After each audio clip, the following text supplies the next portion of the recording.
Today, we talked the 109. We view this pick as the end of a tier. Usually that means we are excited to acquire and stay at this position. But with the negative perception on the draft class as a whole this year, is that true? Are we looking to trade for this pick, stay here, or are we looking to move onwards and out of this pick? Stick around for all that and more.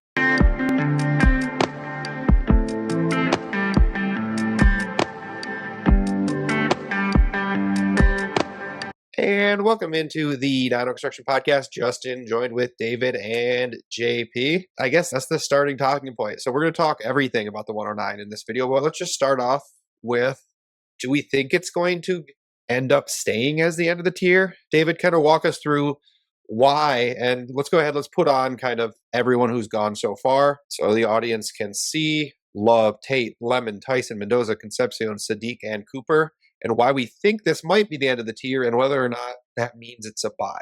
There's a chance one of these receivers falls. Maybe Sadiq doesn't go to the right offense for him. We're a little scared of him. And then the group of players we're going to be talking about here, we feel pretty decent about all three. We feel best about one of them. Most likely, one of them will be worth putting in this tier. It's still risky, though. And in this class where there's already a little bit of stink about it, people don't really like this class, especially the end of the first. It seems like maybe is the most hit by this class not being great. So I'm definitely not trying to move into it. Now, I'm not like, if someone's trying to give me the 109 in a trade and it makes sense, that's fine. I'm not afraid of it, but I'm certainly not seeking it out. If I have it, if I have picks in this range and I'm competing, I'm trying to pivot actively to veterans. Yeah, I think it'll be the end of a tier. We don't know for sure. There's a couple players that we haven't taken yet. There's Boston. He could be a round one wide receiver. Will he fall? Will he get a bad landing spot? Maybe the top of the second to the Browns or something. Well, we have a great RB2 landing spot, right? If Boston remains in the first or we get that landing spot for the RB for one that we specifically like, then yeah, I think this is going to be the end of a tier. But what are the chances this falls out of the tier above this? And I don't know, it might be like 20 to 40% chance, somewhere in that range. Yeah, and 20 to 40% chance of it dropping out of this tier. JP, of course, just prognosticating. What is the difference between this tier and the tier of players below us in value? Are we talking about losing a 205 or 206 in this year's draft class of value? Is it something like that? So mid-second-ish? It's hard to say right now because there are still guys that could expand this tier. We're just talking about how much risk you're willing to take on, really. Because as you'll see, the three guys we're about to talk about, like, if they all get what we want as far as landing spot and draft capital, the back end of this first round looks pretty good. I don't believe there's very high chance that happens. So it's really hard to say where this tier is going to end and what the difference between the end of this tier and the beginning of the next tier is going to be. If all these guys make it, the difference between this tier and the next tier is going to be huge. If not, it's probably not going to be as big. So it's really just about risk tolerance right now for me. All right, and then now let's just look at this pick. If we have a lower risk tolerance, obviously, we talked about the 107 being something that, yeah, we'd roll forward for a 27 first anytime. We talk about the 106 being something that sometimes we will. We talk about the 108 as something that we're definitely adding to get to a 27 first. The 109, we're going to have to add quite a bit to get to a 27 first. Now, let's also think about, on top of what we might be willing to add to get to a 27 first, if that's the direction we're looking to go, are we willing to take a 28 first straight up for this, JP? And is that something you're sending out today? I think given that there is some risk this falls out, I think I do take that trade because this might be the cheapest point that you can get is 2028 first. And I think it's going to get a lot of hype too. I love the class. And everybody loves the 2027 class. And those guys they're going to flow into the 2028 class, unfortunately, for some of the 2027 seconds. But that's just the reality of it. So at this point, I think this is the line for me. At 109, that's probably right where I'm comfortable rolling it into a future 2028 first. Probably would. I'm going to have to scout that team a little bit first. If it's a really good team and I'm already confident they're making the 2028 playoffs, I might not be that interested. I don't know, maybe on the clock, push come to shove, I'm still saying yes to any 2028 first, but I'd be more patient the later I think the 28 first is going to be. If I think there's a decent chance that it's going to miss the playoffs, or I know the owner is a little reckless, the manager of that team, he's willing to make some trades that you don't think are great. Sometimes I like to bet on those guys 2 years out too. If it's one of those teams, yeah, give me the 28 first all day. But if it's a playoff 28 first, I'm going to need a little bit more still. I think the 109 could still be a solid pick. Yeah, I think I'm usually process wise just going to take the 28 first. Now, if I'm in a situation where I'm contending and I need that 109 to plug a starter, I'm just going to look at my league economy. Can I use that 28 first in season to spend it as a first? If so, I'm still going to take that 28 first because I think it'll be able to plug a hole on my roster better than a 109 might be able to. But if my league economy is one where no one's trading for picks 2 years out or they don't value them the same, then I might try to hold on to my 109 and trade it on the clock for veteran production. But I just think process wise, it's probably smart. I've been burnt by that process before. I've moved 109s that ended up being Brian Thomas Jr., which doesn't seem like that big of a deal anymore. But trust me, there was a time when it really was a big deal. So that being said, I think it makes sense to do, but I can understand not wanting to do it. So now we've talked a little strategy. We'll talk serious real trades in real leagues later on. But before we look at manning the trade wire, let's go ahead and first look at who is available right now. David, I know you're going to be talking the potential round one or early day two wide receiver here. Just talk through from a process standpoint why you think Boston is just a lock, more or less, to pretty well maintain value. Yeah, of the 6 wide receivers, I think he's my least favorite, but he's still going to probably be a first round wide receiver. If he doesn't go in the first, still very likely top end of the second. He's a big guy. He can go up and get the ball. He's pretty good with the ball in his hands, too. He does have a punt return touchdown. I know his yak per reception's not a great number, but he's shown other things that make you think he's pretty good with the ball in his hands. Highly productive receiver, almost 0.15 first downs per route run, which is a pretty translatable stat to the NFL. So that's something you love to see. He's a big guy. You're going to be able to put him at your X receiver. You can probably move him around some too if you want. But those kind of profiles are coveted in the NFL, which is why I do think he's going to be a round one wide receiver. And if you're a round one wide receiver, that's just so much safer of a bet than a round three running back or a late day two tight end or something, which that might be his competition. I don't think Eli Stowers is going to go late day two, but that's potentially what we're talking about here. So I'm definitely erring on the side of the round one wide receiver. He's the one I feel safest about in this group, but I wouldn't be surprised if he moves around a little bit after the NFL draft. JP, I know you probably are leaning the direction of Coleman here. I know I saw you take him at the 108 in our Dynasty Retirement League. This is a league where we draft before the NFL draft. Coleman to me is my RB2 at this point as well. You've honestly talked me into him being my RB2. Like, you have inspired a level of confidence in me. I'm going to be curious to see if you pick our My Guys video that we're going to be putting out here shortly. At a 22-year-old running back who had just really great efficiency metrics earlier on in his career. Now, 2025 was a down year comparable to 2024. If he had flipped those, or his 2024 metrics were his 2025 metrics, I think we might be talking about him at the 106, 107. Now, of course, you can say that about a lot of players, especially some quarterbacks that are going to be going late rounds of our rookie drafts here, right? So that's not something that necessarily you want to put too much stock in, but I think I put a lot more stock in it at the running back position when there's an injury than I do at the quarterback position where people regress, because I just think the running back is statistically speaking, it's the easiest position for players to hit the ground running, some pun intended. So a guy that had really great metrics in college at times, a solid pass catcher, 1.73 yards per route run is honestly why he is my RB2. Somebody that can do that, I think, has just a phenomenal ability to be a potential 75% of the touches guy in the NFL, if not higher, if a team will give him more. So I think he has the ability to do it for fantasy in a way that no other running back, or maybe one other running back, really has the ability to do that in our higher tier potential RB2 prospects. Yeah, I think Jonah Coleman's great. Can't wait to talk about him some more.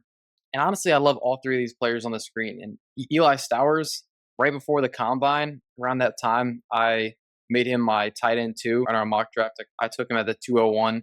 He was in the early to mid second around that point, but I just thought his profile was really good. And he's an interesting story. Like, he was late to the position. His first 2 years of college, he tried to play quarterback, but was not able to become a starter. So he transitioned to tight end. So he's only played 3 years at tight end altogether. Even despite that, he has 2.55 yards per route run. He didn't come into college as a tight end, right? So he's very inexperienced. Right out the gates, was able to be a highly productive player.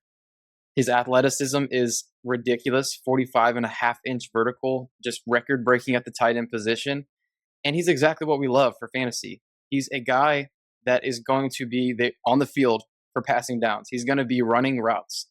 And if you look at his reception perception profile, I don't know if you guys aren't subscribed, we love reception perception. I do. He had almost an all green route tree. If you take out the screen and other routes, which I don't really care about, the only route he was below the green mark was on the post. But he had a 98.3% success rate on the curl. He had a 78.6% on the dig, 88.2 on the 9. Like, these are ridiculous numbers, and he's looking like he's going to be the best route running tight end in the class. And you even look at some of the numbers against Denzel Boston as a wide receiver, like the yak per reception, missed tackles forced. Like, he's doing these wide receiver things pretty well at the tight end position. And when you got a tight end premium, if you got a guy who's able to do wide receiver things, that is going to be very valuable. So I think the ceiling from a value perspective is very high with Stowers. Just looking at those advanced metrics, he's better than Boston. I'm not making the argument that he's a better wide receiver than Boston. Tight ends receive different coverages, of course, than wide receivers. But just those are wide receiver advanced numbers is really just what I'm saying. And certainly not making the case he's a better receiver than Boston. Now, we've talked a lot about these players. Before we actually make a pick, we're going to man the phones, look at some trades real quick. We're going to go through these here. These are trades from either DynastyDaddy.com or trades we saw in real leagues. So the 109 plus Jaden Higgins or Devonta Smith. To me, honestly, the 109 for Smith is a price point. So for that reason, I'm probably taking the freebie of a Higgins that some people like.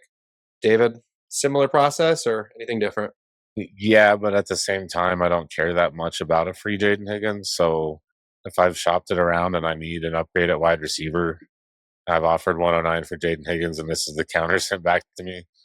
I might try and get a little extra, but like that doesn't typically move me off that offer. So if there's motivation to get it done, I'm okay doing it. But typically, I'll take the free Jaden Higgins. Yes. What I guess is such a glowing review. JP, your opinion here? Yeah, I guess I'll take the free Jaden Higgins as well, because he's not a player that I want to necessarily roster. I'm not super high on him. He still could ascend in value, but I could at least flip him for a second round pick. There's players in my league that like this player. I know a lot of people are high on him, but I think that there is something to the AJ Brown trade rumors. Like, we might see Devontae Smith truly get that opportunity to be the wide receiver one. Even then, I think the Eagles' passing game is a little bit of a mess, but I do think Devontae Smith is great. So I think if AJ Brown is traded, I might regret it a little bit. But still, that's not a guarantee at all. That talked about that for a year or two now. So I'll take the 109 side. All right. Tier down from the 109 to the 112 plus the 208. JP, not your second round.